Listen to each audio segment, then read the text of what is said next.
Buenas tardes a todos, muchas gracias por haber venido a este segundo encuentro. Me alegra mucho veros aquí, pero es que la ocasión lo merece. La entrevista de hoy la va a guiar nuestra maravillosa directora, Lidia Autón, como siempre, acompañada de Alberto Madrid, que es alumno del estudio.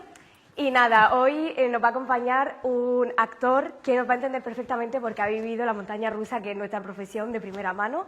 Así que vamos a dar un fuerte aplauso a Roberto Enríquez.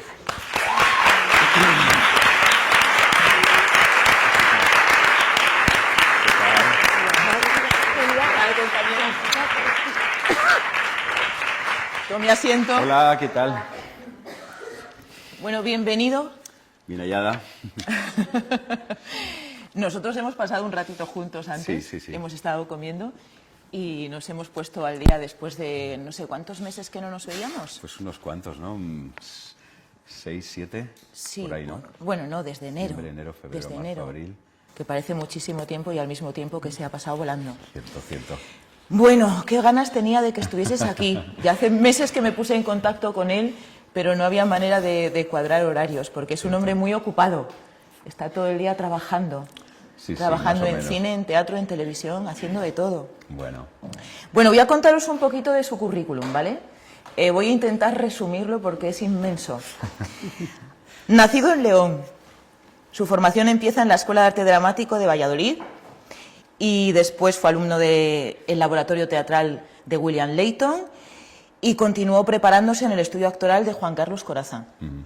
Y también tuviste como maestro a Augusto Fernández, exacto. que fue maestro también mío. Sí, ¿no? Ahí coincidimos, ¿Verdad? ahí nos Claro que conocimos. sí, qué maravilloso. Que éramos hombre. unos críos. ¿Cuántos años tendríamos? ¿22, 23? Uf, no sé, hace mucho. Yo es que hice con Augusto, hice muchos seminarios, porque viste que primero iba a la Casa de América, Sí, luego también fue sí. al estudio de Corazza, también creo que estaba por ahí por Cristina Rota. Sí. Este hombre se pasaba medio año en Buenos Aires, medio año en Madrid, y yo lo aprovechaba siempre que podía, porque fue un maestro increíble. Yo estuve tentada a escaparme a Argentina a formarme con él. Con él. Sí. Joder, es que a mí Estuve a me puntito. marcó mucho ese hombre. A mí también. En muchas cosas. Y yo creo que a muchos Sí, de aquel entonces, Sí. que tuvimos la suerte de encontrarnos con él, nos pasó lo mismo. Sí. Bueno, sigo, Sigue. que me voy por los cerros de Úbeda. Ha participado en innumerables series de éxito como La Señora, La Duquesa, Hispania, Isabel, Castamar, Vis a Vis, o sea, La Cocinera de Castamar, Vis a Vis, Asalto al Banco Central, A la Deriva, La Moderna, esto en televisión, ¿vale? ¿Alguna que quieras destacar? ¿Que se me haya olvidado? Hay algunas, pero da igual, esa que está muy bien. Está Sí, muy bien, ¿no? bien. Vale, Sí. sigo. En cine, El alquimista impaciente, dirigida por Patricia Ferreira, que te valió la nominación como mejor actor revelación de los premios Goya. Los aires difíciles, Azul claro oscuro, casi negro, dirigida por Daniel Sánchez Arévalo. Sí. Todos los nombres de Dios, dirigida por Daniel Carparasolo. Sí. Qué difícil es esto, ¿eh? Hay que hacer trabalenguas. Ya sabes, mundo vasco. Una de las últimas, Gordos, ¿puede ser? No, mira, esta de todos los nombres de Dios es como de hace 2 años, yo creo.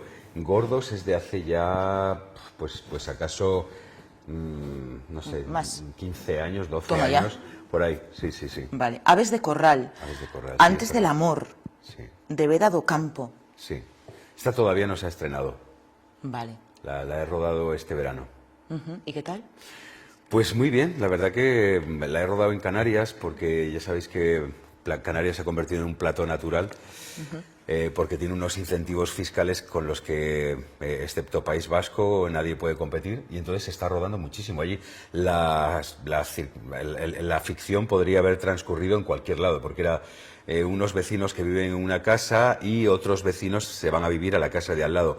Y entonces entre el marido de la casa A y la mujer que acaba de llegar de la casa B pasan cositas y como eso afecta. Pero aparte de esas 2 casas podía haber sido en Bollullos del Condado, que no necesitaba ser en Canarias, pero claro, incentivos fiscales, así que nos fuimos a rodar a Canarias. Bueno. Y era una historia muy intimista, así interesante, sí. Qué bien. Sí. Después, Bajo la noche. Esta la acabo de rodar hace una semana. Vale, o sea que esta ha sido la última. Sí, esta ha sido la última. Vale, de Sí, acuerdo. sí. O sea que no has parado. La verdad que no. ¿Y lo has compaginado con teatro también? Siempre, nunca he dejado de hacer Siempre. teatro, excepto he dejado de hacer teatro a lo mejor cuando de repente he tenido, por ejemplo en La Señora, ¿no? Que tienes la obligación, si te contratan en una serie casi siempre, lo cual es un poco vendes tu alma al diablo, ¿no? Porque ellos te contratan y te pueden despedir en el momento que consideren. Aunque tú hayas firmado 13 capítulos y de repente la productora considera que en algún momento tú firmas cualquier cláusula que les habilite para eso, que no das el personaje, que por razones X o Y, lo que sea, te pueden despedir en cualquier momento. Pero tú no te puedes ir si de repente se hace una segunda temporada, tú tienes que dejar por escrito en el contrato que te comprometes a la segunda temporada y a veces incluso te hacen firmar una tercera, una cuarta. Ahí ya dependiendo del representante que tengas y lo que pueda negociar, ¿no? Pero eso lo suelen hacer. Entonces, si ha coincidido esa circunstancia, pues a lo mejor no he podido hacer teatro porque no podía hacerlo por razones obvias, ¿no? Pero casi siempre he conseguido compaginarlo. Sí, nunca he dejado de hacer. Os cuento un poquito lo que ha hecho en teatro, ¿vale? Que es, si cinematográficamente y televisivamente es amplio, en teatro ni os cuento. El invitado, las amistades peligrosas, que es lo último, o el invitado. ¿O has estado bueno, las compaginando? amistades estoy todavía. Lo del ¿Estás invitado todavía? fue la lectura esta la lectura, sí, es dramatizada que verdad. hicimos. Es verdad. Los cuernos de Don Friolera. Luego hablamos de eso. Coriolano. Sí. El perro del teniente. Sí. Nápoles millonaria. La vuelta de Nora. Arte. Bueno, digo algunos directores, ¿vale? Porque si no, Eduardo de Filippo, Andrés Lima... Bueno, Eduardo de Filippo es el autor, Sí, no es esto director. lo dirigió Antonio Simón, un catalán. Claro, Antonio Simón. Sí. Arte de Miguel del Arco. Miguel del Arco. La vuelta de Nora fue Andrés Lima. Sí. El pequeño pony por Luis Luque. Sí, Fausto de Tomás Pandur. sí. Como gustéis. De Marco Carniti, un italiano. Doña Perfecta de Ernesto Caballero. Sí. Bueno, Málaga, Metro 13, Sí. Príncipe de las Tinieblas, Siglo XX, que estás en los cielos de Blanca Portillo, dirigida por Blanca Portillo, Barcelona, Mapa de las Sombras, por Laia Ripoll, Sí. El infierno segundante, por Tomás Pandur, segunda Sí, vez. sí. Qué maravilla, ¿no? No, bueno, es que ¿No? eso... Vale. sí. No. Quiero decir, es que si tenemos oportunidad, pues podemos abrir un capítulo que sea Vale. Tomás Pandur, porque Vale, de acuerdo. ha sido el director más alucinante que he conocido en mi vida, una locura, un capítulo aparte, porque directores hay muy pocos y genios muchísimos menos, y ese tenía la categoría de genio. O sea que es... Escuché una vez una entrevista a Blanca Portillo y lo que decía de él era Es que- maravilloso. Te ponía los dientes largos, ¿no? No, Como, por es que yo favor, no he que trabajado diga. con él como con él, con nadie. Pues si queréis luego hablamos porque Sí. para mí marca la diferencia de lo que suele ser habitual, ¿no? Claro, de hecho, hay una pregunta que te voy a hacer después que tiene que ver con qué diferencia un gran director de actores de otros que son directores de escena. Y directores de tráfico, ¿no? También. No, porque la mayoría dice que son de escena, pero son de tráfico. No, mejor esto siéntate. No, esto un poco más atrás. No, tú sales un poco más tarde. Pero de la esencia, de lo que verdaderamente ocurre, lo importante, ni está ni se le espera. Entonces, bueno, pero ya hablaremos. Bueno, El mercader de Venecia, dirigida por José Carlos Plaza, Las comedias bárbaras también por José Carlos Plaza, Sí. Cuatro piezas cortas de José Pedro Carrión, Sí. De Mamet, que era de Mamet. de Mamet, La Orestiada de José Carlos Plaza, Sí. Hamlet, José Carlos Plaza, Con tu querido José Luis Gómez. con mi querido José Luis Gómez, Sí. Como gustéis, dirigida por Charo Amador, Sí, y etc. Sí. Vale. sí. En fin, normalmente uno cuando trabaja con sus compañeros, cuando coincide, no mira su currículum, ¿vale? Es algo que yo no suelo hacer, no sé si otros lo harán, pero yo no. Pero claro, para la entrevista me puse a mirar el currículum y me quedé, fascinada, sorprendida, ¿Pero qué dices? admirada. Pero si tú tienes un currículum espectacular. No tiene nada que ver, no tiene nada, vamos, ni parecido. O sea, es envidiable, compañero, lo que has hecho. Durante todo este tiempo que nos conocemos, pues eso, con 20 y tantos años. Sí. Hombre, la verdad que yo he tenido suerte, porque a veces esto yo creo que es un poco factor de suerte, mira, el primer golpe de suerte que yo tuve que creo que fue definitivo. Estas cosas que, aparte de todo, claro, la suerte pues te viene una vez a ver y luego tienes que gestionarla, pero siempre es también que un poquito de suerte, y yo ahí tuve mucha suerte.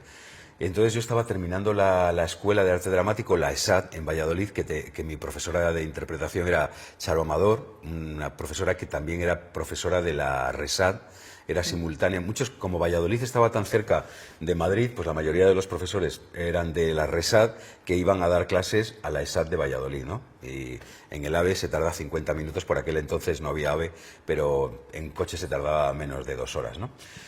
Entonces, pues Charo Amador era mi profesora de interpretación, y ya el último año de la escuela resulta que José Carlos Plaza lo nombran director del Centro Dramático Nacional y hacía Hamlet, ¿no? Entonces empiezan a ensayar y él había suprimido Fortinbras, que es el príncipe de Noruega. Si lo leéis, al final de todo viene todo el periplo de Hamlet, y Shakespeare al final, cuando ya Hamlet muere en brazos de Horacio, pues aparece el joven Fortinbras, que es el príncipe de Noruega, que es el próximo heredero, por supuesto, de Noruega, pero también va a ser heredero de Dinamarca. Y es como un cambio de ciclo. Ante un príncipe, una clase dirigente ilustrada como era Hamlet, pues de repente viene Fortinbras, que es como todo lo contrario, nada ilustrado, un príncipe guerrero, más preocupado por las armas que por lo intelectual, y entonces viene un cambio de ciclo. Y entonces José Carlos se dio cuenta de que quería contar ese final como en los nuevos tiempos que vienen después de la Ilustración, y entonces pues decidió que quería contar con ese personaje. Entonces yo dice, voy a abrir un casting para este personaje, y mi profesora de interpretación, Charo, no sé por qué no está muerta, pero digo gracias a Dios que Charo hizo esto por mí.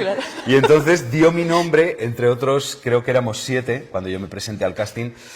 Y yo, pues nada, vine a Madrid con varios de mis compañeros para encontrar piso, porque ya por aquel entonces, hace 30 y tantos años, ahí es nada, 36 creo, 34, 35, no sé, pues era difícil, entonces había que venir aquí, tirarte una semana, tal, y yo encontré piso ya para venir a seguir estudiando en Leyton, y de repente vuelvo a Madrid, me llama Charo y me dice, oye, ¿a ti te gustaría hacer un casting con José Carlos Plaza para Hamlet, que lo protagoniza José Luis Gómez, con Ana Belén, con Berta Riaza, con Alberto Closas? A mí se me cayó el teléfono, claro.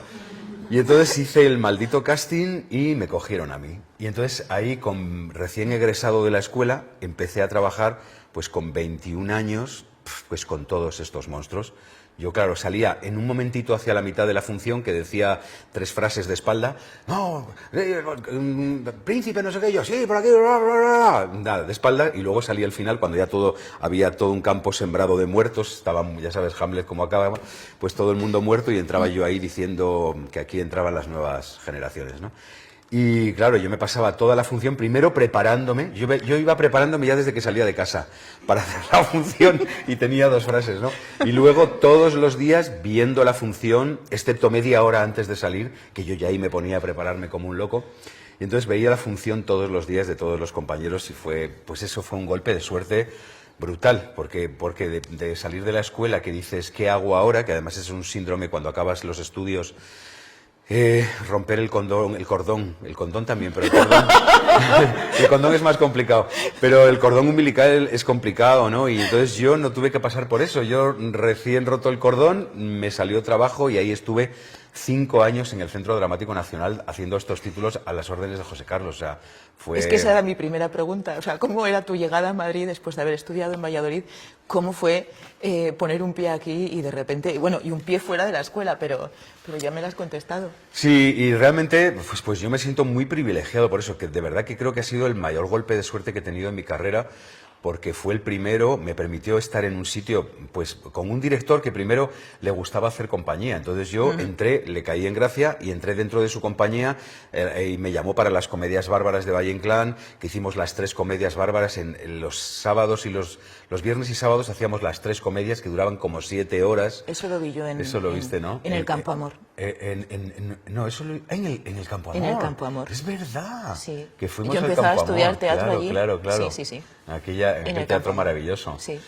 Tuve esa suerte, pero claro, eso es algo inusual. Luego la vida, o sea, que yo creo, cada uno lleva su camino y empiezas a lo mejor en el camino de aceleración, coges un Ferrari y luego pues la cosa va mucho más lenta, no te puedes fiar porque esto, como bien habréis oído por ahí, es un camino, es una carrera de fondo, pero yo el principio de la carrera lo empecé de manera inmejorable y el principio es importante porque claro, yo veía a mis compañeros, muchos venían a Madrid, con lo difícil que era y que sigue siendo estar en Madrid, costearte una casa, alimentarte en Madrid, pagar unos estudios si no estás en una escuela pública, que yo vine a cursar, a seguir estudiando. Yo, antes de que me cogieran para el CDN, yo ya tenía el piso y trabajo de camarero. Ya sabéis, nuestra gran profesión, ¿no? Y entonces yo ya tenía trabajo de camarero, pero dejé el trabajo de camarero porque empecé a trabajar como actor. Entonces mi principio fue como pide un deseo, que cosa que no es lo habitual porque la mayoría, yo veía a mis compañeros picando mucha piedra, pero luego, os digo, los caminos del Señor son insondables, o sea que vete a saber dónde está la cosa y puedes empezar muy rápido y luego ralentizar. Bueno, si luego te preguntaré por eso, por esos Sí. periodos de incertidumbre, ¿no? Sí. O de que no suena el teléfono, nadie Claro, te llama. claro. ¿Por qué entonces llegaste a Madrid, empezaste a trabajar, o sea, o viniste con trabajo y después te metiste en la escuela de Leyton? Realmente fue al revés. Yo terminé, o sea, por aquel entonces en Madrid la escuela privada más prestigiosa era la de William Leyton, ¿no? Y además había hostias para entrar. De tal manera que tú tenías que hacer un seminario de un mes con Paca Ojea, Antonia García, bueno, Sí. dependiendo. Y tenías que estar en ese seminario y ahí decidían, había tanta gente que de ese seminario decidían quién iba a continuar el año que viene haciendo los cursos regulares, ¿no? Entonces yo, el penúltimo año de la escuela, yo ya sabía, mi profesora Charo Amador, de interpretación, pues ella para mí fue mi piedra de toque fundamental. Ella había recibido, primero venía de una formación muy gestual, de un teatro muy gestual, que eran los Goliardos, que trabajaban desde un sitio, de un sitio muy gestual, pero ella también, aparte de esa formación, tenía otra formación que era la del teatro William Leyton, que se basaba básicamente en el Actors Studio, ¿no? Entonces, ella bebía de las dos disciplinas y nos hablaba muchísimo de Leyton, que por aquel entonces estaba vivo, sordo, pero vivo. Y sí, bueno, porque era uno de sus... No tiene mucho que ver. Perdón. Yo digo que puedes estar sordo y ciego y vivo. Claro. Sí, bueno, puedes estar... No, bueno, pues que ahora está... Es que Roberto, o sea, durante nuestro periodo de trabajo juntos en Los Cuernos, no he dejado de reírme continuamente. Entonces tiene la facultad, Sí, bueno, la yo- facilidad de sacarme una sonrisa siempre. Sí, pero porque soy un payaso en la intimidad, luego allá Exactamente, aquí, sí. así a nivel público ya me pongo un poco serio y soy menos, pero soy un payaso insufrible. Bueno, pues no digo que estaba sordo porque verdaderamente era uno de sus... al principio estaba menos sordo, pero luego ya al final de sus años una sordera prácticamente total, ¿no? Pero aún así... Él seguía dando unas clases magistrales increíbles y yo le pillé también cuando hacía clases de dirección, que todos los años cogían una pieza y la analizaban. Entonces, tú como alumno podías estar ahí de cobaya para los alumnos directores y a la vez, pues, desentrañaban toda una pieza de grandes autores y era apasionante durante un año estar trabajando con ese señor. Pero bueno, para no enrollarme, Charo me habló mucho de William Leyton, de su enseñanza, y yo antes de acabar la escuela hice el seminario, el penúltimo año de la escuela hice el seminario en verano y les dije, pues yo es que tengo que acabar la escuela de arte dramático, pero si ustedes me guardan la plaza, yo dentro de un año estoy aquí como un clavo. Y me dijeron, pues te la guardamos. Y entonces yo acabé la escuela de arte dramático y continuaba mis estudios. Me había ido de camarero ahí a Salou varios años, de fregaplatos y de camarero, a hacer un poco de hucha para luego ir a Madrid, porque claro, Madrid está carito. Y entonces yo venía a seguir estudiando en la escuela de Leyton, pero con tan buena suerte que se me cambió el rumbo cuando me cogieron el CDN, que yo por las mañanas iba al laboratorio de William Leyton y por las tardes ensayaba cuando había que ensayar, o hacíamos la función. O sea, que era... Y a veces trabajaba con mis profesores, eran mis compañeros. Yo trabajé con José Pedro Carrión, que era mi compañero, con Berta, o sea, con Paca Ojea, con Antonia García, con un montón de compañeros que luego los tenía de profesores, ¿no? Pero yo vine a Madrid para continuar mis estudios. Eso fue la realidad. Y luego vino Corazza. Sí, y luego... Entonces yo hice, nada más terminar la escuela, hice William Layton. Luego nunca he dejado, la verdad, nunca he dejado, y sigo haciendo, de hacer seminarios con todo tipo de Josie Oida, de Peter Brook, Bruce Meyer, también actor de Peter Brook, con Will King, con un tipo muy interesante que también me sirvió, con Bob McAndrew, un tipo que es coach en los Estados Unidos de unas grandes estrellas y tal. Bueno, nunca he dejado de hacer seminarios porque me parece que es muy importante. Cualquier músico se la pasa todos los días, toque o no toque, tenga concierto o no tenga concierto. ¿Hay algún músico en la sala? ¿No? ¿Músico? Pero tocan instrumentos algunos y cantan también. El piano, pero tú sabrás, por la cercanía de los músicos, que tengan concierto o no, trabajo o no, todos los días hacen su... Claro, y necesitas hacer tu músculo con tu instrumento. Nuestro instrumento no pasa por unas teclas ni por no es ni de aire ni de cuerda, es de carne y hueso, pero necesita entrenamiento igual, ¿no? Entonces yo siempre, para mí eso ha sido como, si alguna certeza tenía en esta profesión era esa, ¿no? De que es importante formarse, y una vez que estás formado, seguir formándote y seguir aprendiendo y ensanchar la camiseta y beber diferentes aguas de diferentes sitios, ¿no? Entonces nunca dejé de hacer eso, pero una formación de continuo también exige mucha entrega y mucha disciplina, ¿no? Entonces, pues yo hice el laboratorio, y después de haber hecho la ESAD, después de haber hecho el laboratorio de Layton, necesité un poquito de, menos continuidad. Entonces pasaron como 6, 7 años, y fue cuando ya hice el estudio de Corazza, que fueron otros 4 años, y luego acabé ahí, y luego fue cuando fui haciendo, pues también con nuestro Augusto Fernández, que hacía todos estos seminarios que eran como de un mes intensivos, ¿no? Sí. Y nunca he dejado de formarme. El último seminario que he hecho pues fue con Corazza, para profesionales, hace un año, o menos quizá. Y sigo haciendo, de voz, no sé, siempre me parece. Hice uno con Messiez también, que hacía, no sé si habéis oído alguno, que trabajaba con el cuerpo. Entonces, sigo ahí, es una cosa que me encanta. Que sepa usted que ya me ha contestado a la como pregunta número 5, 6, 7 preguntas, ¿no? Sin haberlas haberlo organizado. pronunciado. Sí. Yendo al monólogo, como podéis ver. Sí, bueno, es un interlocutor maravilloso, no hace falta prepararse nada, yo le dejo y ya está. Ya está, entonces voy a decirle a Alberto que te haga la pregunta antes de que tú la contestes, antes de que le dejemos su intervención. Después de haberse puesto ese jersey tan bonito. Gracias. Hombre, para hacerte alguna preguntita al menos, Venga, ¿no? Alberto, Porque dale. ya veo que vas a contestar la siguiente. Él también le da bien, ¿no? Pues mira, yo Es te por el quería- miedo al vacío, ¿a que sí, Alberto? ¿El qué? Eso de hablar mucho. El miedo al vacío. Sí, me ¿Verdad? pasa. Bueno, en mi vida tengo muchos miedos en Ya, general. que esté libre de miedo. El miedo es un terreno súper fértil. Simplemente hay que relacionarse bien con él, digo yo. Estamos en ello. Poco a poco. Dale. Bueno, yo te quería preguntar entonces, ¿qué herramientas has ido adquiriendo tú en tu vida profesional que nos recomiendes sobre todo a los actores que estamos ahora formándonos, ¿no? Una vez que saliste ya de estudiar, ¿qué herramientas has aprendido, ¿no? En el trabajo profesional? Fuera de lo que es el trabajo, fuera de lo que es el ámbito académico, dices, en el trabajo profesional. Sí, trabajando, haciendo obras. Bueno, para mí, o sea, lo básico, lo más básico, me parece que es formarte, o sea, porque no es lo mismo, o sea, cuando tú vas a hacer un trabajo profesional, cuando vas a hacer un trabajo, la mayoría de las veces, por no decir siempre, te exigen un resultado. Pocos son los directores que ese terreno sí que me lo he encontrado, por ejemplo, en mi espacio académico, ¿no? Cuando tú estás en un espacio donde te dicen, no quiero que vayas a por un resultado.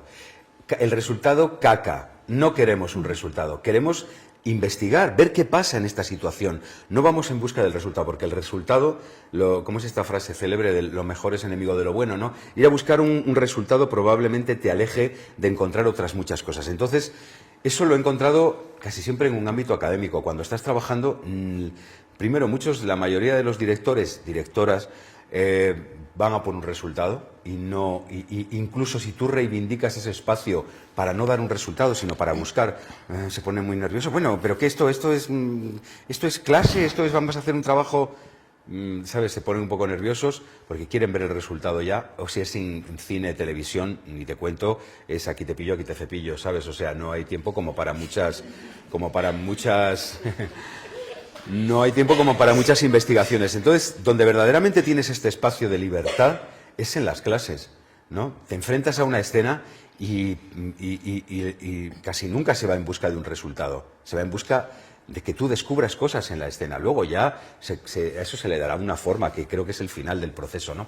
Entonces, para mí es muy importante que exista este espacio. Pero ciñéndome a la pregunta que tú me dices, hay algo, obviamente, que pasa, por ejemplo, hablando del teatro, ¿no? Tú estás estudiando, estás trabajando una escena y habréis pasado por esa experiencia. El trabajo se completa cuando hay alguien a quien mostrarlo y hay un público. Y el hecho escénico ocurre. Se crea el silencio, haces el trabajo, el público reacciona, bien, mal, medio pensionista, lo que sea, pero hay ese feedback y entonces ahí se completa el ciclo, ¿no? Entonces, eso, pues yo creo que es muy importante tener la experiencia de subirte a las tablas y la propia dinámica que te va dando, o un rodaje, ¿no? Por ejemplo, yo con lo de los rodajes siempre pienso que hay una asignatura pendiente que digo, fíjate que yo no me veo nada capacitado. A mí lo que hace Lidia, bueno, antes de nada, voy a hacer aquí antes de que me lo pregunte Lidia, se lo contesto yo. No te voy a hacer ninguna pregunta nada, final. Pues te fastidia porque así de guapa que estás. No, uno no puede elegir la familia en la que nace, ni el lugar, ni nada. Pero lo que sí que puede elegir es el lugar de formación, donde quiere formarse. Y yo quiero deciros que de verdad estáis en unas manos cojonudas, excelentes. Y eso, dependiendo de qué elección hagas, pues va a mediatizar mucho qué tipo de actor eres. Porque hay mucho, perdonadme, voy a hablar un poco sin ambajes, hay eres libre para mucha persona, no voy a decir frustrado, mucha persona que no ha conseguido, mucho actor que no ha conseguido trabajar como actor. Y actriz. Bueno, sí, lo digo para que... actor, actriz, ¿no? Así. Vamos a hablar en el genérico. En genérico. Hay mucho actor que no consigue trabajar como actor y se refugia en la enseñanza. Entonces, a veces, pues no toda la gente que enseña tiene vocación para hacerlo, ni cualidades para hacerlo. Entonces, elegir una buena escuela es fundamental. Y creo que con esta mujer estáis en muy buenas manos, no es porque sea amiga mía y compañera, sino porque lo pienso de verdad.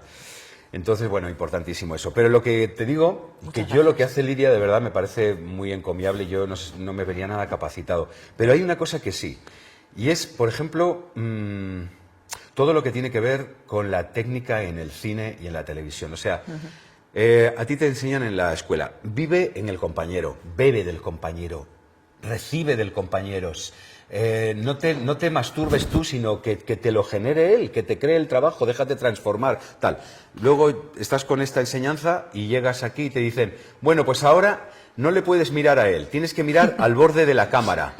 ¿Por qué? No, porque entonces el plano queda muy mal, tienes que mirarle al borde de la cámara, porque si no la mirada no funciona. Y entonces él me está hablando y yo le digo, no me digas, pero has venido aquí en ese caso. Te lo estás fabricando todo tú porque lo único que oyes es esto. Cuando no, el actor a lo mejor no está y va el ayudante de dirección y te dice, ¿por qué abofeteaste a mi prima? Y tú, ¿por qué? Porque la odio, no sé qué, no sé qué. No era la primera vez que lo hacías, ¿sabes? Entonces, todo eso... Y quieres morirte. Claro, todo eso, o sea, todo lo que has aprendido a veces no te sirve de nada porque la gente profesional no juega con las mismas reglas. Es para decir, paren un momento esto, a mí me han dicho que reciba de mi compañero, si no le miro, ¿cómo cojones recibo? Pues creo que hay algo muy importante que me ha dado la profesión y es cómo sobrevivir a eso, ¿no? Porque es un trabajo que no te lo enseñan, pero tú tienes que poder meter todo ese trabajo que tú has hecho en tu casa, de lo que le vas a decir a esa persona, cómo se lo vas a decir, desde dónde se lo dices, lo que ocultas, lo que te duele, todas esas selecciones las tienes que luego meter en ese molde que además no te han dado tiempo para que tú te foguees con ese. No es como el teatro, que a lo mejor hoy no has estado muy fino en el ensayo, pero está el día de mañana, que tú vas a tu casa, lo filtras, no sé qué, no sé cuál, y mañana atacas. No. Tienes tus 45 días. Claro. Pero aquí nada.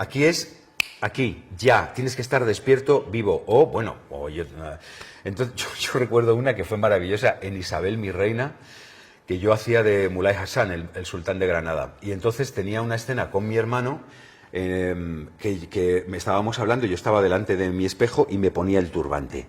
Digo, esto es una maravilla. En una escena corta, además, yo digo, y me fui a un sitio que me enseñaran a poner el turbante en Lavapiés, porque ya sabéis que tenemos muchos sitios.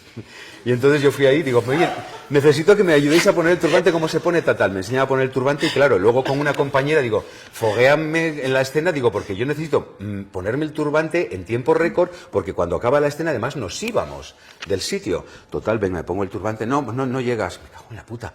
Venga, hasta que al final consigo cuadrar el ponerme en turbante, en las frases, no sé qué, para al final de la escena irme. Bueno, yo era el hombre más feliz del mundo. La escena prácticamente que me daba igual, lo que me importaba era ponerme el turbante. O sea, para mí era mi gran logro. Y llega Jordi Frades y dice, bueno chicos, digo, ¿qué hacemos en este set? Dice, no, porque he decidido que en vez de hacerla en vuestra habitación, la vais a hacer en el pasillo. Digo, ¿cómo? Dice, sí. Digo, pero ¿y entonces qué lo del turbante? No, vais caminando por el pasillo tú y tu hermano y tenéis esa conversación. Entonces, todo lo que yo había trabajado con el turbante no sirvió para nada porque el turbante nunca se vio y nunca se hizo. Pero bueno, eso es un capítulo abierto a la renuncia. Pero lo que sí que es cierto, que aprendes en el curso de la actuación, es cómo poder trabajar, cómo sobrevivir. Michael Caine, hay un libro maravilloso que probablemente hayáis leído o hayáis oído hablar, que no me acuerdo cómo se llama, pero es el único que tiene. Michael Caine, ¿sabes cómo se llama? No. Bueno, pues habla sobre los... ¿Cómo? Exacto. Ah, mira, lo voy a apuntar. Es el único que tiene. Y entonces él dice que el cine, en general, es cómo sobrevivir a pesar de todo lo que te rodea. Porque todo... Hay muy pocos rodajes donde tengan la verdadera sensibilidad para saber cuál es el trabajo del actor y trabajar en función de eso. Y no es que te estén jodiendo, sino que lo técnico... Si yo fuera director de cine, o no es que si yo lo fuera, hay directores de cine que lo técnico se la trae al pairo y donde, por ejemplo, John Cassavetes es un tipo donde si está una escena un poco rozada de foco, le da igual. Si entra la pértiga de sonido un poco, le da igual. Si tal, le da igual. Lo único que le importa es que eso esté vivo. Por eso sus películas, si podéis ver películas de John Cassavetes, no os las perdáis porque verdaderamente... Es el inventor del cine independiente y sus películas marcan la diferencia. Entonces, sus películas están vivas. Los actores, por segundo, son... Yo no creo que haya película donde los actores estén más vivos. Él hacía cosas de meterse debajo de la mesa, hacerle reír a un actor en medio de la toma. La única premisa era, no se puede cortar. A un actor le daba una escena hacía 2 meses y al otro se la daba la noche anterior, que no se la podía aprender muy bien porque no le daba tiempo y le decía al otro... lo que él no se olvide, complétalo tú. Porque iba ad hoc con lo que tenían que contar los personajes, ¿no? Uno estaba muy nervioso, ella estaba muy nerviosa, estaban medio enamorados y no sabía cómo articular las palabras, él estaba sueltísimo. Entonces, quiero decirte, era lo único que le importaba, pero normalmente en el cine, en la televisión, lo que importa es la técnica y manda ese mundo. Ni en silencio, ni en esto que os estoy diciendo, de marcas, de mira a la cámara, tal. Todo atenta contra tu trabajo y eso... Sí que yo creo que es una cosa que se podría hacer de cómo entrenarte en la dificultad. Tenemos la escena, ¿no? Ahora que la tenemos, os voy a hacer, porque es lo que hacen, os voy a hacer putadas. No que lo hagan con esa intención, pero verdaderamente son putadas. En esta frase te tienes que dar una vuelta, aquí te tienes que dar un paso hacia ella. En esta tenéis un plano por aquí y tienes que acercarte a ella hasta este sitio. No hasta aquí, porque te sales, no entras en cámara, ni hasta aquí porque es demasiado próximo, hasta aquí. Hacer todo eso, meterlo dentro de esa maldita plantilla y a ver cómo funcionas. Y tener cintura para hacerlo. Porque no es que al día siguiente te vayas a encontrar con ese molde y ya te hayas podido trabajarlo. No. Tienes que hacerlo aquí, en 10 minutos. O una escena que es complicadísima, tal, que tú te la has aprendido y llega el director y dice, bueno, de esta primera parte voy a quitar esto y lo saltamos aquí. Y esto tal, aquí añado esta frase y te lo tienes que hacer así para hacerlo, ¿no? Entonces, eso te lo da, ese fogueo te lo da el trabajo, aunque yo creo que es algo que esa adaptación a la cámara se podría hacer, pero eso no te lo da nada más que el trabajo, ¿no? Y creo que eso pasa por hacerlo. Muy bien. A no ser que Elías se le ocurra una asignatura de este tipo y me llame para hacerla. Bueno, mira, era una pregunta que te iba a hacer, que ¿por qué no, nunca te habías lanzado a dar clases? Pues la verdad, porque le tengo mucho respeto. Mira, me tocó, me da pánico un poco, te lo digo, ¿eh? Me llamó Ainhoa para hacer, que yo pensé, ¿por qué no habrá llamado a Lidia? O sea, que con lo cualificada que tú estás para esto, lo sé. Pues a la Menéndez Pelayo, la Universidad de Verano. He estado. Y tú has estado. Sí, ya estabas consumida en ese sitio. Pues, y hay como 100 y pico alumnos, la mayoría profesores universitarios, y yo fui humildemente a ver qué les podía transmitir desde mi experiencia y desde su rol, ¿no? Que la mayoría no eran como actores profesionales, sino profesores que se servían del teatro como una herramienta. Pero a mí me produce mucho respeto, la verdad. Sí. Bueno, estás invitado a dar un intensivo cuando tú quieras, a lanzarte. Proponme. No, pero vamos, yo sin ánimo de nada, pero si un día te apetece poder hacer eso, por supuesto. O sea, quiero decirte que hay algo, y si no, eso es muy fácil porque lo puede hacer cualquiera. El hecho es cómo este trabajo que nosotros hacemos tan bonito, que por eso el teatro para mí es igual que la televisión, no se diferencia la base del teatro en nada. Cuando tú trabajas un personaje, la prosodia de un texto, lo que quieres decir con el texto, cómo construir ese personaje, cuál es la relación con el otro personaje, toda esta mandanga que estamos toda la vida dándole vueltas, recibe, no anticipes, relájate, toda esta vaina, todo es igual. Lo único que bueno, pues que el cine y la televisión tiene esta cosa de la técnica y muchas veces estás completamente mediatizado por eso. Y si eso te perturba, tu trabajo no sale. Porque eso está por medio, ¿no? Esa era otra pregunta que te iba a hacer. Pero ¿cómo te vas anticipando a todo? Pues es que me voy quedando sin material. No, tengo aquí un montón, pero como ya no seguimos la escaleta, venga, pues entonces vamos improvisando. Cuando sea la hora, tenemos una hora. Cuando sea la hora, me dan el toque y tracatrá. Vale, entonces... ¿Cómo ha sonado eso, no? ¿Tracatrá? Me dan el toque y tracatrá. Es que tú te lo llevas siempre a lo mismo. Yo sí, cuando tengo un poco de calor.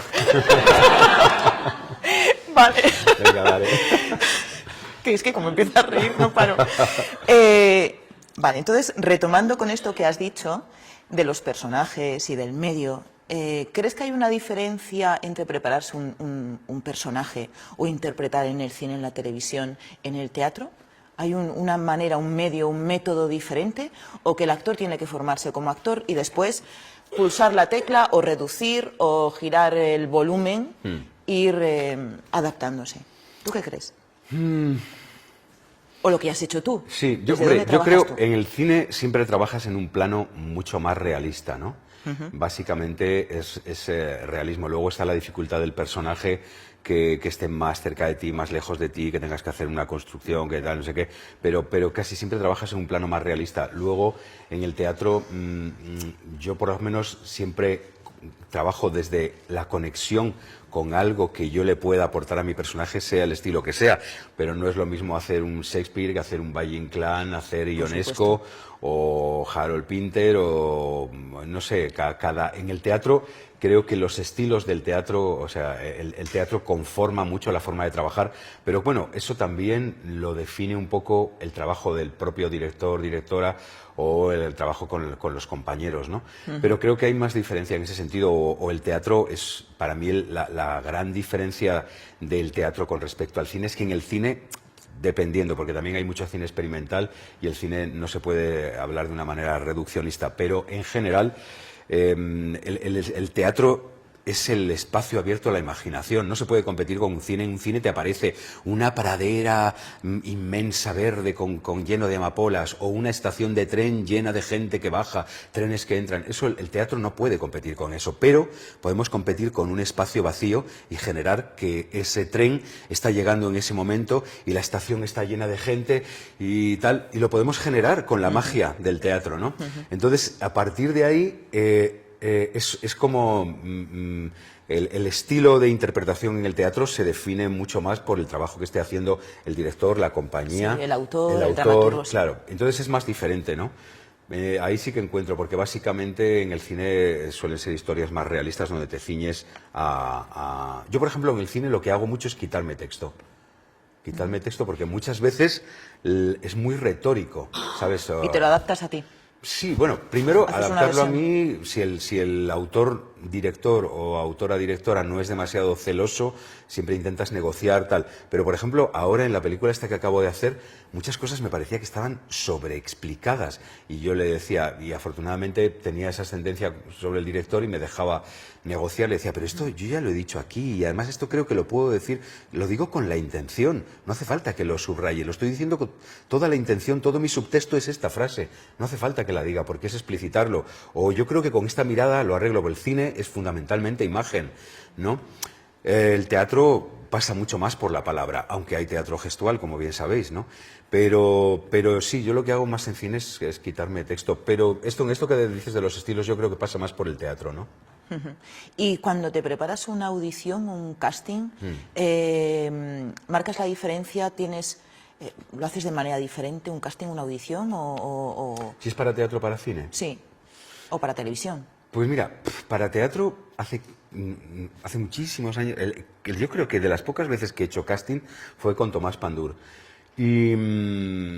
Y para teatro pues me suelen llamar así sin hacerme casting, y para cine, pero esa vez que tuve que hacer un casting no hubo diferencia, era un texto, era de la Divina Comedia de Dante, un texto maravilloso, y no sé, yo lo que suelo oír es trabajarme mucho el texto, llevar una propuesta, un ataque, sí, porque normalmente ahí al otro lado hay gente con muy poca imaginación, perdóname que os diga, y entonces pues si no te dicen por aquí, pues que tú puedas llevar una propuesta, un ataque de la escena, ¿no?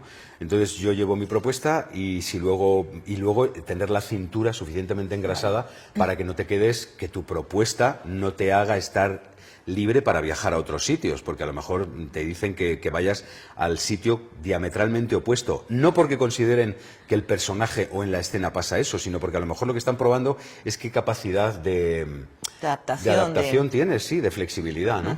Entonces yo es lo que suelo hacer, como ir con una propuesta y luego ir como muy abierto a lo que pueda pasar. Porque te habrá pasado alguna vez que vas con una idea de un personaje pues en una función, o sea, en los ensayos, al principio de los ensayos, y de repente el director o directora tiene otra versión absolutamente distinta, ¿no? Y tú lo ves claro en una dirección y el otro o la otra pues es diametralmente opuesto a lo que tú quieres hacer o lo que tú has imaginado, sobre todo lo que tú has imaginado, ¿no? Sí, sí. Entonces, ¿cómo haces para...? Esa es una pregunta muy interesante. Para no traicionarte o no mostrar excesiva rebeldía. Es una pregunta interesante y compleja, ¿verdad? Como tú bien sabes, amiga. Porque yo todavía sigo debatiéndome ahí cómo hacer esto bien, porque no es fácil. Hay algunos actores que siempre son muy queridos y muy estimados por directores, productores y tal, porque nunca dan problemas y es sí, guana, sí a todo. Pues bien, pero yo no soy de esos. Entonces la cuestión es, hay veces que tienes que negociar, porque si te proponen, yo recuerdo pues un director en concreto que me proponía un personaje que empezó diciéndome, este es un pusilánime. Estaba deslumbrado por una película que se había hecho sobre esa obra de teatro, y entonces yo no quise ver la película, porque digo, yo quiero entrar en este proyecto es imposible cuando gente, pues por ejemplo como Marcello Mastroianni hace un texto o tal, es imposible no contagiarte de algo con gente con tanto talento. Entonces yo preferí no ver absolutamente nada para entrar virgen y lo más libre posible. Pero él tenía como algo como muy... todas las premisas que me daba sobre el personaje no me servía ninguna a mí. Yo decía, pusilánime, es el adjetivo con este adjetivo no sé qué hacer. Alguien pusilánime, eso que decía Stanislavski, una cosa es que el personaje esté aburrido, pero lo que nunca puedes hacer es aburrir al público. A mí pusilánime era un adjetivo que me parecía una losa.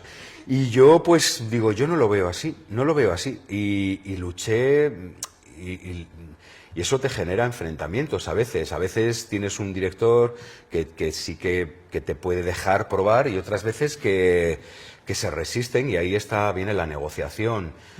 Yo creo que siempre es mejor tener cintura e intentar ahí la diplomacia y negociar y llevarte el gato al agua, pero ¿cómo se hace eso exactamente? Porque hay veces que por más que persigas, pues es R que R y claro, finalmente lo tienes que defender tú, entonces tiene que ser un ten con ten. Yo no creo en los actores legionarios, no creo.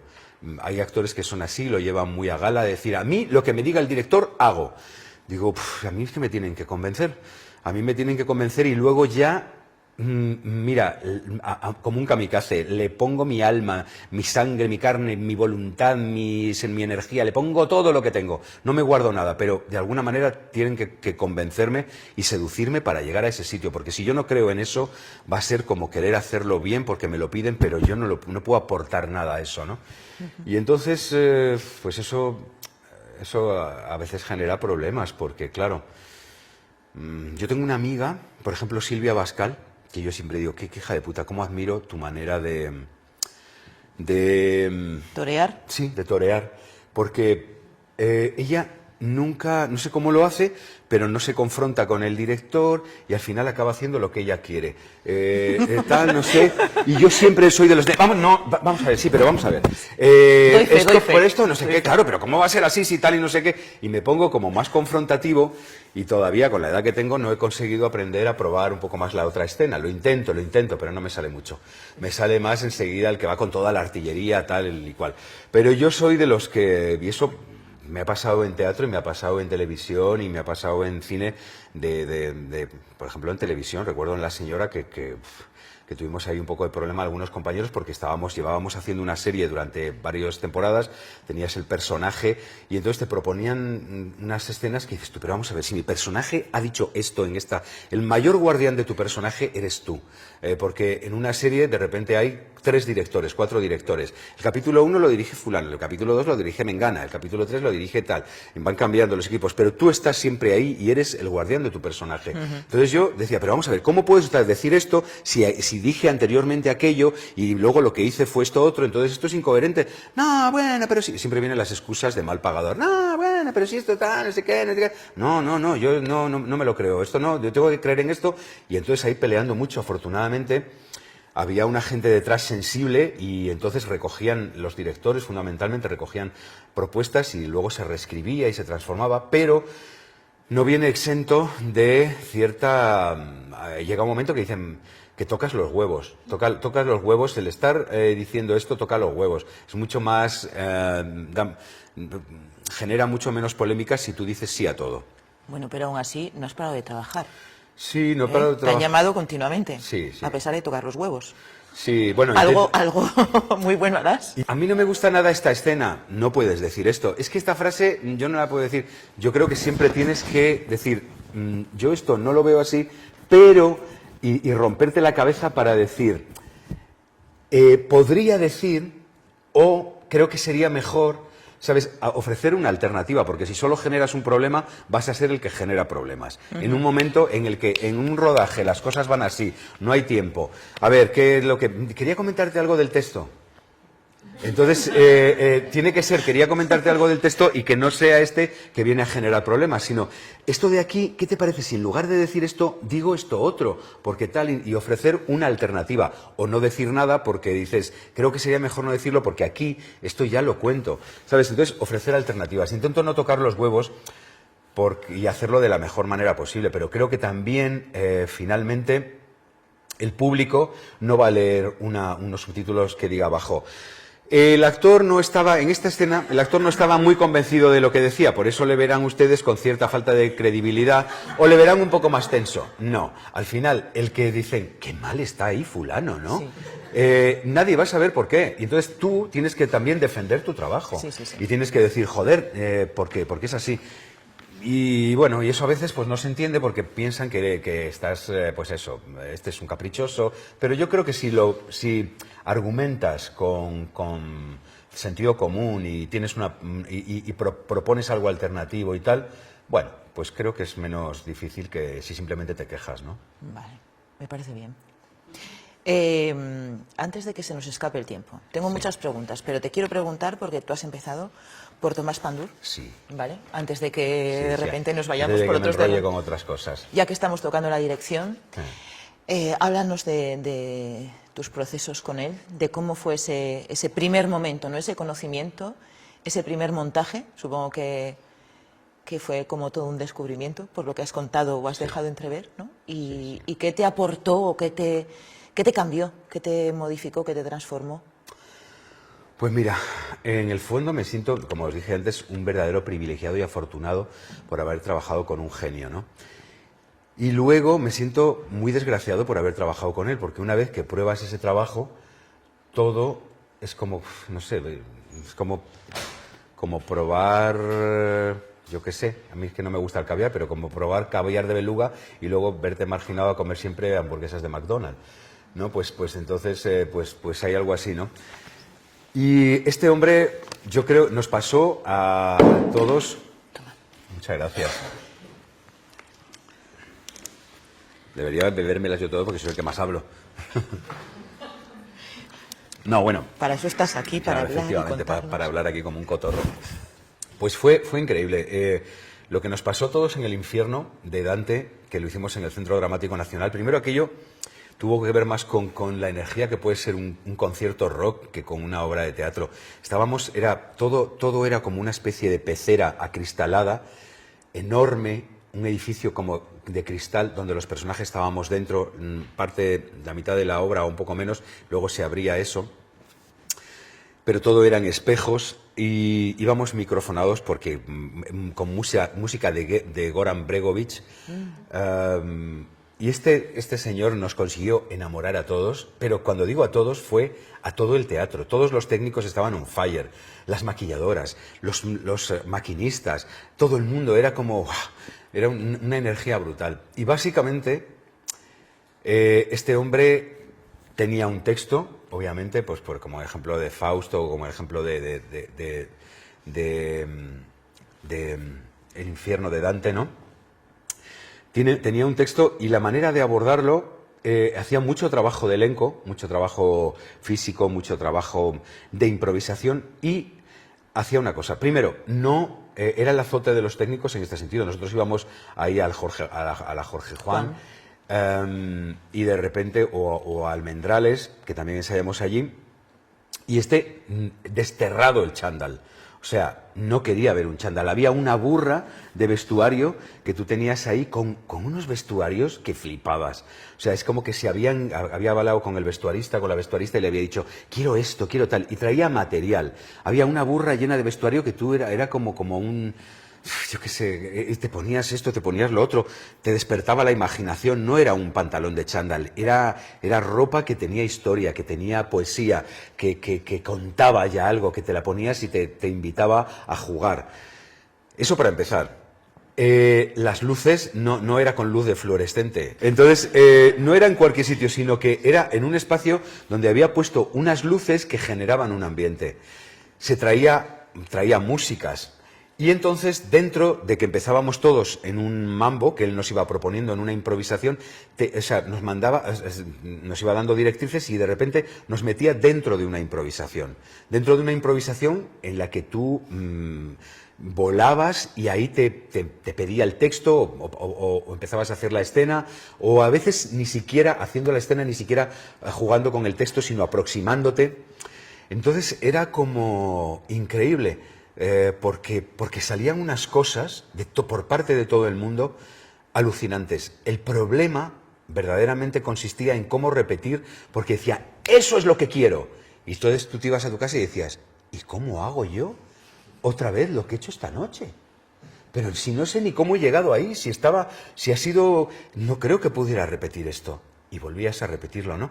Ese era, y entonces te sentías todo el rato autor de tu propio trabajo, porque no hacías encima de un escenario nada que no te hubiera pertenecido en los ensayos. Él no te decía, quiero que te subas aquí a este tablero y quiero que aquí te pongas a bailar una tarantela. No. Esto había sido mediante una improvisación, tú te habías subido aquí arriba y te habías puesto a bailar una tarantela. Y luego al día siguiente te decía, quiero que vuelvas a hacer lo de ayer. Y dices, hostia, ¿cómo hago yo lo de subirme aquí y bailar la tarantela? Pero no era una cosa que viniera impuesta, sino algo que tú habías hecho. Entonces, y era increíble. Recuerdo, por ejemplo, en Fausto, Alberto Frías, no sé si alguno lo conocéis. ¿Lo conocéis? Es un actor que estudió en la RESAT, él canta muy bien y luego ha derivado sus pasos por ahí, está dirigiendo bastantes cosas así a nivel de óperas y tal, y controla mucho a nivel la música lírica y bueno, toda la música en general, ¿no? Y él lo contrata, entre otras cosas, porque es muy buen actor, pero lo contrata también porque él tenía una tesitura vocal que era como un castrato, ¿no? Como un contratenor. Entonces, cantaba ahí, increíble. Y entonces él le manda a cantar una canción que componen unos eslovenos increíbles, una canción bellísima, nos la canta el primer día y todos ¡buah!, con los pelos de punta ahí en contra. Increíble. Y entonces la tenía que cantar en un momento dado y en una de estas improvisaciones que nos manda, estamos corriendo Fausto, el diablo, los ayudantes del diablo, todos ahí corriendo. ¡Más! Corriendo, porque él tenía algo como también utilizando mucho el teatro performativo, una cosa como muy física, ¿no? Entonces, corriendo ahí, tal, y entonces dice, a un golpe os desplomáis todos. Y hace, ¡bum! ¡Bum! Caemos todos al suelo, y entonces todos, se nos salía el hígado por la boca, y entonces le dice, Alberto, levántate. Alberto, dice, canta la canción. Y entonces, no, era imposible, no tenía aire, no tenía resuello y tenía que llegar a esa nota. Bueno, fue increíble lo que le pasó, porque veías la desesperación de un actor, la desesperación real de alguien que no tenía oxígeno por llegar a esas notas e intentar cantar toda la canción. Y lo más alucinante, el hecho teatral, porque él no se quedó en un maravilloso intérprete que pudiera cantar muy bien una canción. Y dices, va, esto estaría muy bien, ¿no? Tú lo ofreces al público y diría, joder, qué bien canta este tipo, qué maravillosa es la canción, qué bonito este momento. Pero no, crea un hecho teatral y es en ese momento de agotamiento, en esa cosa tan fuerte, tan eléctrica, que todos corríamos ahí en el sitio con un texto fortísimo, ¡bum!, nos desplomamos y se levanta e intentaba luchar contra la física, porque no tenía aire para poder cantar, y entonces era de una angustia, y lo que él generaba, todas las noches se desgarraba llorando allí, y era un momento emocionante. La canción no se cantaba tan bien como era la canción original, pero ¿a quién le importaba eso? Porque el momento era eléctrico y estaba vivo. Y esto era lo que este hombre conseguía dirigiendo. Entonces, claro, cuando pruebas esto... Tenemos tanta escasez de momentos así, ¿no? Sí. Hoy en día en el teatro. Mucho, porque la mayoría de los directores son muchos directores de tráfico, que te hablan, te ponen mariconadillas, esto un poco más aquí, esto un poco más acá, esto de aquí, de allá, pero de la esencia, de lo que tiene que ver, la cosa medular. Ya no te digo que sean como este, que era un genio, que te metían unas en esta cosa tan maravillosa, te sacaba tan fuera de tu zona de confort, ¿no? Te metía en sitios que tú mismo desconocías y todos nos lanzábamos como kamikazes aquello, ¿no? Yo recuerdo en El infierno Verónica Echegui, que hacía de Beatriz, en un momento dado, había un momento de Beatrice que ella fue de una improvisación suya. Ella iba con un vestido de plumas blanco, un vestido increíble, que en un momento dado se sacaba un tacón y de su desesperación empezaba a clavarse el tacón, sin clavárselo, a clavarse el tacón en la vagina, en una cosa muy fuerte, y empezaba a sangrar todo allí, manchando aquel vestido de plumas. Todo aquello, todos esos momentos nacieron de los ensayos, de cosas que los actores les pertenecían, ¿no? Entonces yo ya no digo que tengas que topar con un genio, pero yo sinceramente sí he hecho mucho de menos Pues esto con lo que trabajábamos con Augusto, ¿no? Augusto, a mí me gustó, fue uno de los maestros que más me ha gustado porque este hombre partía de la pieza. ¿Qué cuenta la pieza? ¿Cuál es el cuentito? ¿Cuáles son las fuerzas que se oponen en la pieza? ¿Cuál es el objeto de conflicto? Pero luego en cada escena, en cada momento. Y esto, porque estas fuerzas hacen que las fuerzas generales de la obra hacen que esta escena sea de esta manera, porque se está contando esto, y eso se traduce en que estas frases tengan que decirse de esta manera, con esta intención, porque la acción, la línea de acción, lo que pasa, va por aquí. Entonces, le va dando todo un sentido en el cual... Y a mí lo que más me gustaba de Augusto Fernández es que no era un análisis sesudo, porque lo sesudo está reñido con la actuación. Tiene que ser, era un análisis que tú lo veías clarísimo para actuarlo, un análisis claro para actuar. Sí. ¿Qué pasa aquí? Y entonces te llevaba a la acción, claro, inmediatamente. A la acción pura y dura, ¿no? Entonces, eso es muchas veces lo que pasa, que no se trabaje con ocurrencias. ¿Y qué pasaría si tú en esta escena tienes una flor en la mano? Pues bueno, pues si tuviera una flor, cambiaría la escena, y si tengo un consolador también, pero aparte de la flor o el consolador, que son una ocurrencia, ¿qué está pasando aquí? En lo que tú te puedas, en un tren que tú te puedas montar y puedas aportar y aportar tu imaginación, porque si esto está ocurriendo, hoy puedes ir por aquí, que es en esta dirección, pero mañana puedes ir en la misma dirección, pero por este otro lado, ¿sabes? Entonces, yo echo mucho de menos eso, trabajar con directores que no dirijan la periferia, sino dirijan lo troncal. Y esto, pues Tomás Pandur lo tenía mucho y sobre todo trabajaba con esta cosa que te digo, ¿no? De trabajar, construir desde los propios actores y crear esos momentos desde los propios actores, que a mí me pareció oro. Qué envidia me das. Bueno, tú has trabajado con directores maravillosos. Sí, pero bueno, pero siempre te quedan así estas personas que dices, madre mía, cómo me hubiese gustado explotar, ¿no? Sí, sí. Aparte de que era un ser humano increíble, de estos tipos que tiene madera de liderazgo, ¿no? Cómo ejercer el liderazgo sin ejercerlo. Todo el mundo estaba enamorado de él, todo, porque era, ¿sabes? O sea, un tipo easygoing, todo era fácil, todo era tal. Luego era tremendamente exigente. Ya, me imagino. Y bueno, y yo conocí también actores que de alguna manera se negaron por imposibilidad o por decisión propia a entrar en ese sitio. Y bueno, y no era una hermanita de la caridad, o sea, era un tipo que también... ponía límites. Sí, ponía límites, obviamente, pero claro, si quieres llegar tan lejos también tienes que poner límites, ¿no? Voy a darle a Alberto la oportunidad de hacerte una segunda pregunta. Venga, ¿Te parece? Lánzala, Alberto, antes de que lleguemos a la hora, ¿no? Sí. Vale, la última pregunta, Alberto, y luego ya le hago yo la última y pasamos el turno. Bueno, has estado en Los Cuernos de Don Friolera, trabajando con Lidia, con Miguel Cubero, que son profesores de Chejov. Entonces, ¿qué opinas tú de la técnica de Chejov? ¿Crees que es una técnica que moviliza al actor? ¿Qué piensas sobre esta técnica? Mira, sobre esto yo no puedo hablar mucho de la técnica de Michael Chekhov porque no la he trabajado como tal. Lo más cerca que he estado de este trabajo ha sido de Charo Amador, ¿no? Que ella trabajaba mucho desde la técnica de Michael Chekhov y mucho desde, no desde un sitio más como puede ser la técnica más psicologista, sino desde el exterior, ¿no? Desde lo que tú generas con tu cuerpo o con las sensaciones o con todo esto, ¿no? Y a mí me pareció súper rico, me gustó muchísimo porque finalmente creo que no todos, que todos los caminos... A mí me gusta mucho una frase que dice Grotowski, que no sé si la conocéis, pero que me parece oro, que es de, el arte es inmoral. ¿Te suena? Sí. Tiene la razón quien tiene el resultado.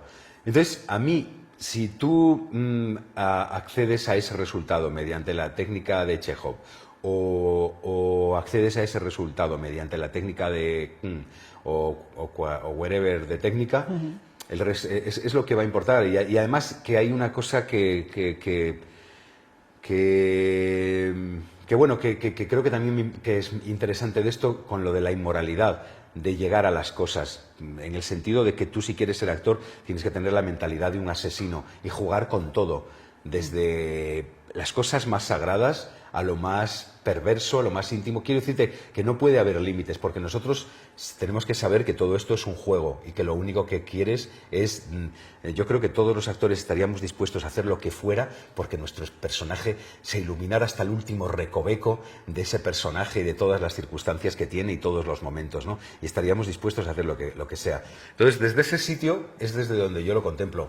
Ciñéndome exclusivamente a tu pregunta, pues a mí me gustó mucho cuando trabajé eso con Charo porque me parecía que era un lugar muy rico en lugares que encontrabas muchas pepitas, ¿no?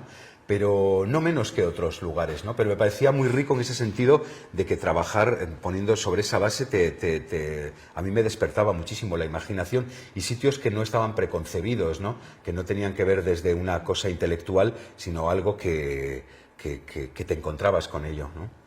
Pero tampoco no es el grueso de mi formación. Te voy a hacer una última pregunta o una última petición, ¿vale? Sí, Antes sí. de pasarles a ellos algunos alumnos pues están a punto de salir del estudio, otros están en segundo, otros están en primero. Vivimos tiempos convulsos, a mí me parece que vivimos tiempos difíciles para la actuación. Sí. A lo mejor no más difíciles que otros momentos, pero creo que no son tiempos fáciles. Primero porque llegar a Madrid y meterte en un centro privado a estudiar interpretación es caro. Llegar a Madrid y buscarte un piso es muy caro también, ¿no?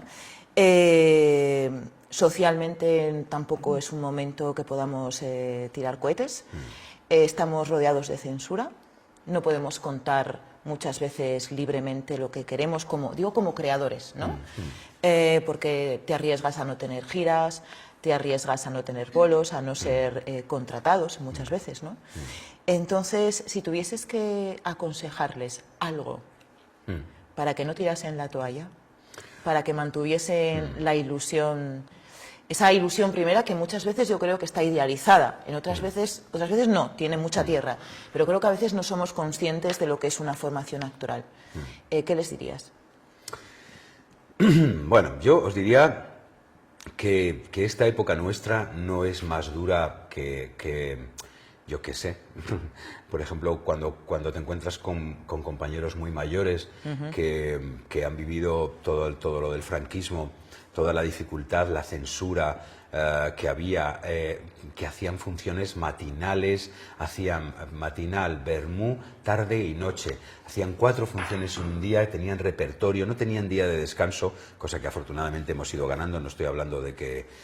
Quiero decirte que vivieron situaciones muy adversas y creo que por encima de cualquier circunstancia, aunque estuviéramos, incluso el teatro, y esto no lo digo yo, es un hecho constatable, lugares que están en guerra, el teatro sigue sobreviviendo. La necesidad de contar una historia a otros y la necesidad de otros de que unos le cuenten una historia y que a través de esa historia nos conmovamos, lleguemos a determinadas conclusiones, suframos, nos alegremos, reflexionemos, nos divirtamos, eso es necesario. Es tan necesario que si los políticos fueran medianamente consecuentes, quiero decir, la cultura no estaría como una de las Marías, ¿no? Sino que sería algo tan importante como el paro, el Ministerio de Trabajo, el Ministerio de... ¿Sabes? Es muy importante. Entonces creo que eso, independientemente de las circunstancias vitales, siempre va a ser nuestra necesidad por ser actores, porque esto es una cosa vocacional, como lo sabéis, pues la vamos a tener. Yo lo que os diría, ciñéndome así algo como más concreto, es que por mi experiencia de tener unos años, pues es lo que os decía al principio. Yo, por ejemplo, empecé mi carrera con un golpe de suerte que además mis compañeros me decían, qué suerte, hijo de puta, lo que te ha pasado, o sea, es que has nacido con una flor en el culo. Y yo me sentí afortunado, me dijo, pues sí que lo fui, porque es verdad que yo pasé ese primer casting, había otros, pero era un casting, estar entre esas personas que fueron citadas a ese primer casting, eso ya fue la suerte, ¿no? Y que me lo dieran mucho más. Pero yo pude empezar así y otro compañero a lo mejor, por ejemplo, Javier Albalá, ¿no? está aquí, lo conocéis. Yo recuerdo que Javier Albalá y yo, que casi que estudiamos, empezamos juntos en el laboratorio, pues me decían, joder, pues tú estás ahí en el CDN con no sé qué y haciendo esto y haciendo lo otro. Y el primero de nosotros que hizo una película que se llamaba Morirás en Chafarinas fue Javier con el pequeño, Con el pequeño. con Jorge Sanz. Entonces, fue el primero que consiguió hacer una película. Entonces aquello, quiero decirte, o yo qué sé, o estábamos hablando ahora de mi amiga Ana Wagener, Sí. amiga común y tal, y ella empezó toda su carrera, pues hacía papeles secundarios, más episódicos, no sé qué, y ha sido a partir de cumplir 60 años cuando le han empezado a dar personajes protagonistas y ha empezado a tener una carrera con una continuidad y una solidez. Quiero decirte, cada uno... Es un poco inevitable, estás ahí en la carrera como un galgo y es un poco inevitable mirar para el lado y dices, joder, este está allí y yo voy aquí, no tengo más fuerzas. O mira, aquellos van por detrás.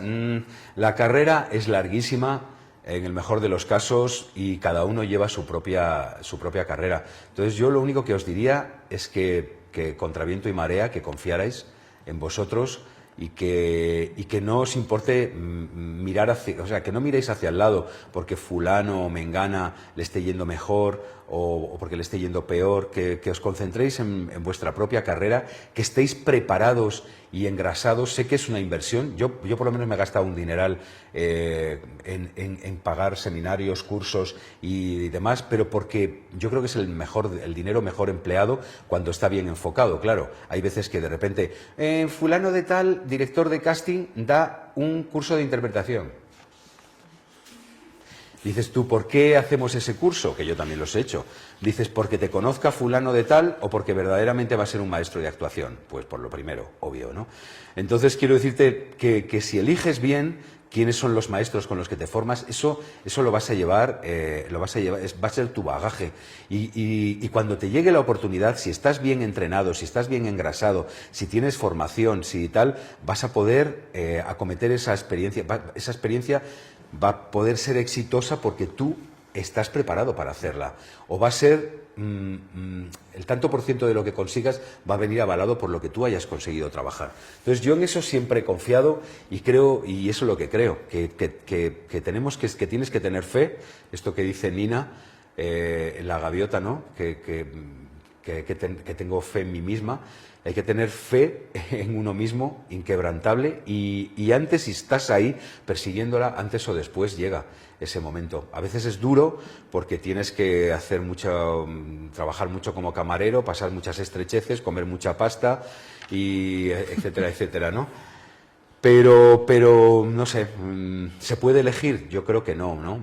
O sea, yo la única de las pocas profesiones que conozco, y esto que no nos oiga ningún productor, que muchas veces pagamos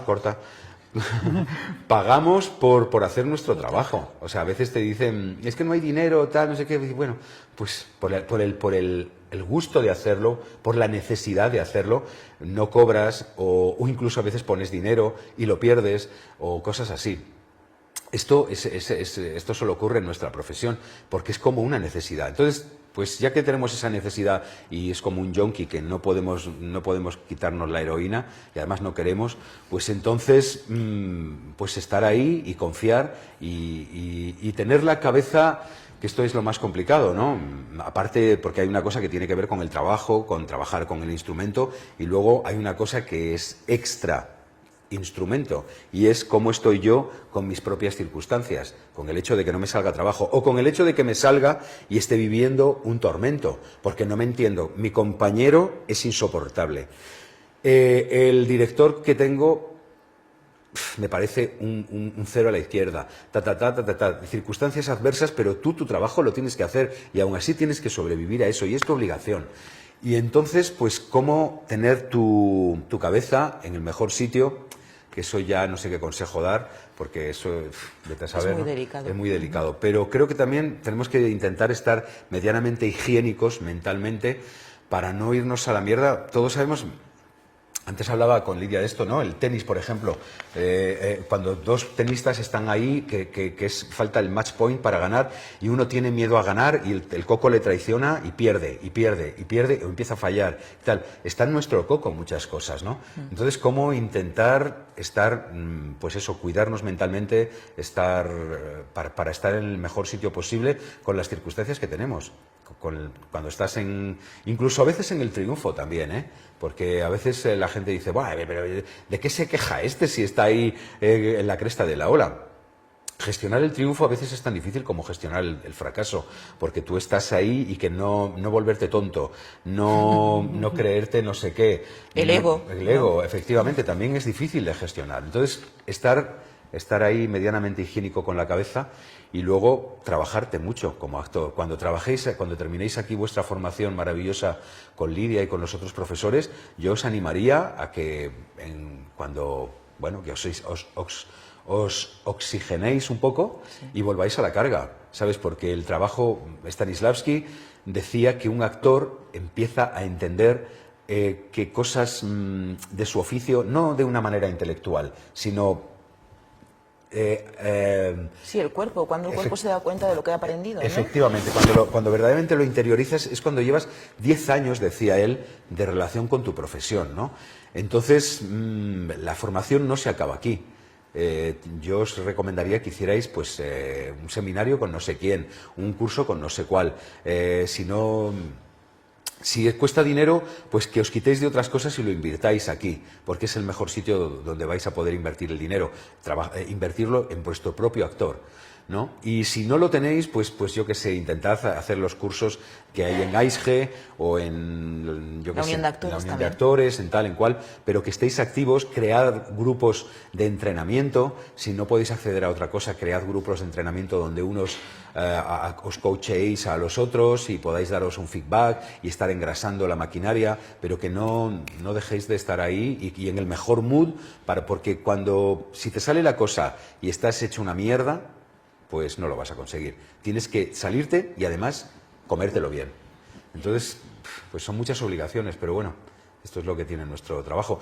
Y luego, una cosita más, si me permitís, que yo creo que es muy importante y eso yo por lo menos en mi primera etapa, como vivía en Valladolid, pues ahí estábamos en Valladolid, había 4 compañías privadas y poco más, y el audiovisual ni de coña. Entonces yo estaba muy concentrado en mis estudios y era una burbuja. Pero creo que cuando estudias tienes de alguna manera, claro, ¿qué haces si de repente te sale un casting, el casting de tu vida? Pues lo tienes que hacer. Pero creo que tenéis también la obligación de no despistaros con el ruido exterior. Estáis en Madrid, hay mogollón de casting, mogollón de posibilidades de trabajo, tal. Pero vosotros tenéis una formación y con esto tenéis que ser disciplina, rigurosos, serios y ir a muerte. Porque estos años que vais a pasar aquí no se van a repetir. Entonces tenéis que coméroslo como pirañas y sacar sustancia de todos los momentos y estar pues con disciplina y pues eso, como asesinos, con esa mentalidad, ¿no? Porque yo creo que si estás contrabandeando yo he conocido a muchos compañeros porque tengo mucha formación y entonces compañeros como de estos que vienen están un poco de visita, que vienen, que van, que no un día sí, pero 2 no, tal, no sé qué, pues no sé, yo particularmente creo que al final no sirve de nada, tienes que estar a muerte con casi todo y el periodo de formación es así y creo que estáis en Madrid, que es donde aquí está el cogollo de lo nuestro a nivel formación, que es lo que nos ocupa, y a nivel trabajo. Pero también tiene un peligro, y es que te puedas ir con todo el ruido exterior, con todo el oropel, ¿no? Y tenéis que estar concentrados porque si no, no vais a completar ese proceso, ¿no? Que conste que esto último que él ha dicho yo no le he pedido que lo diga, ¿eh? Porque es una cosa, que tú esto que tienes, haces que hago mucho hincapié en que no pierdan el norte y que se centren y que vengan y que sean responsables. Esto es el ABC de una formación. Y la disciplina y todo esto, pero no te he pedido que... No me ha pedido nada de esto, pero vamos, es que esto es una cosa básica, ¿no? Bueno, 3 preguntas, no da tiempo a más, ¿no? 2 preguntas, 2 preguntas, chicos. A ver, allí. Bien. ¿Cómo puede ser? Claudio. Es el más joven de nuestros... Y yo lo conozco a Claudio. ¿Ah, sí? Y claro, Ah, vale.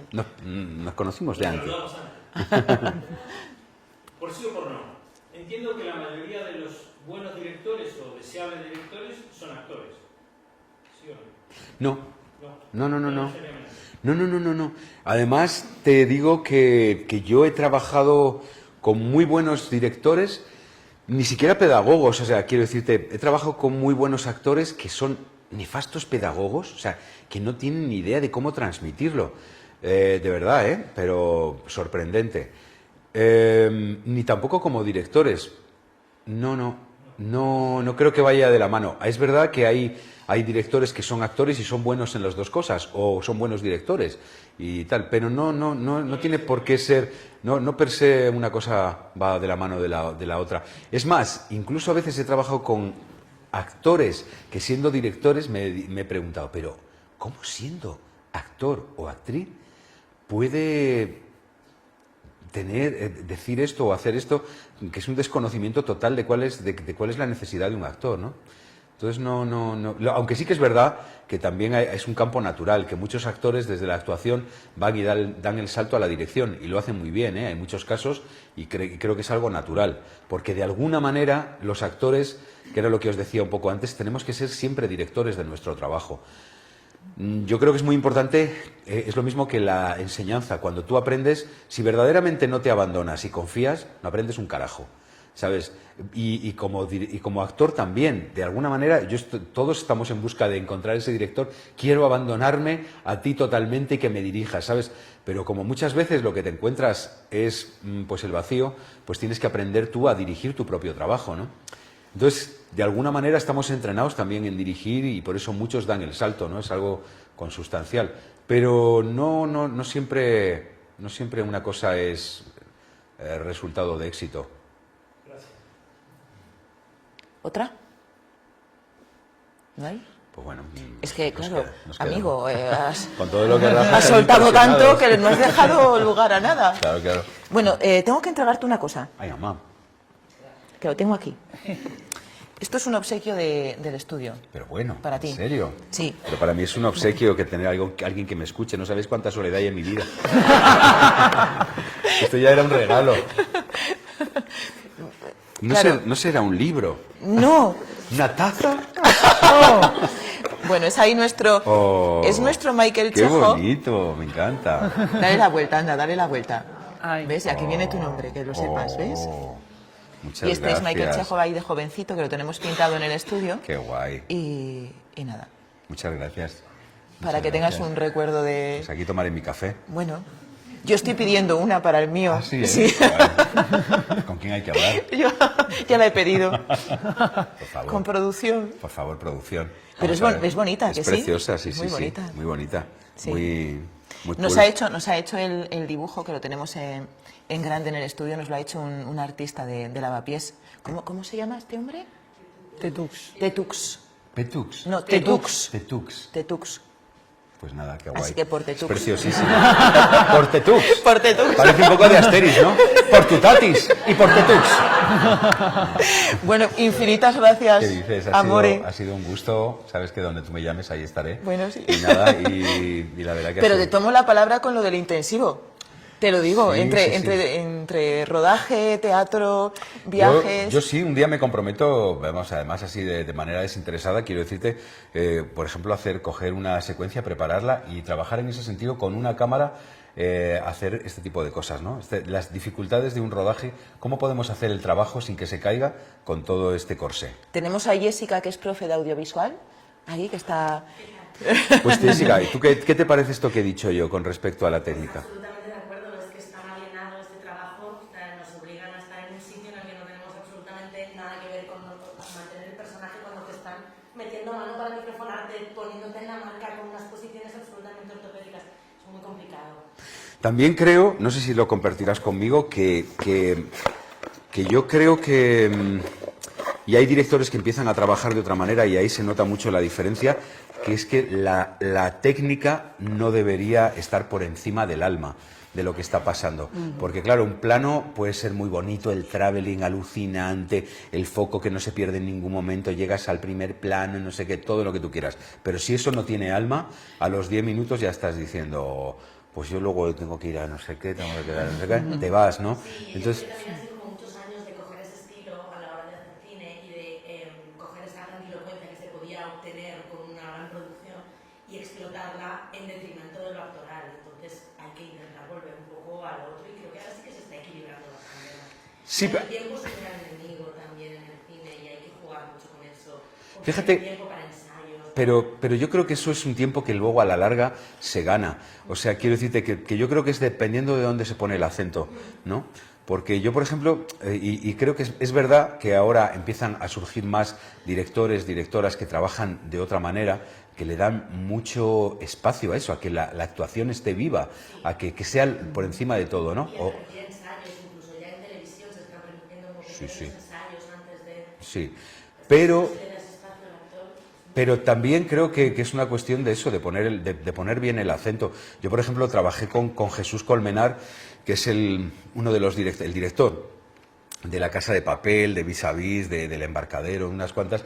Y entonces este tipo es un tipo maravilloso, que le da bastante valor a la actuación.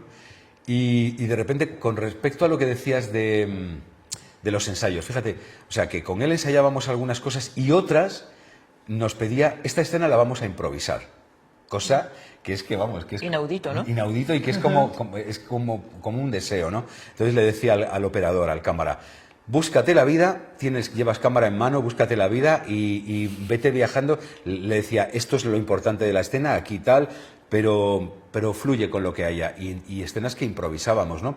Creo que eso no pasaba por ensayo, obviamente porque estaba improvisado, pero sí pasaba, pero claro, te ponías cardíaco como actor cuando de repente veías que no había texto y que tenías que estar en la situación y qué es lo que podía pasar.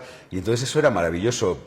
No digo que todo tenga que ser improvisado, porque no es esa la cuestión, sino poner que la técnica no cobre tanta importancia, que parece lo único, ¿no? No, yo creo que no debería. Lo que sí que, y me imagino que tú estarás de acuerdo conmigo y sobre todo de cara a ellos, lo que sí que me parece súper importante subrayar es el ir lo más preparado posible al rodaje, y eso depende obviamente porque hay muchísimo del trabajo del actor que es trabajo en soledad que tienes que hacer tú, de análisis de texto para poder llevar esa propuesta que hablamos, como decía Tom Hanks, que un actor solo tiene 3 cosas que hacer, ¿no? Saberse el texto, llevar una propuesta y llegar a tiempo.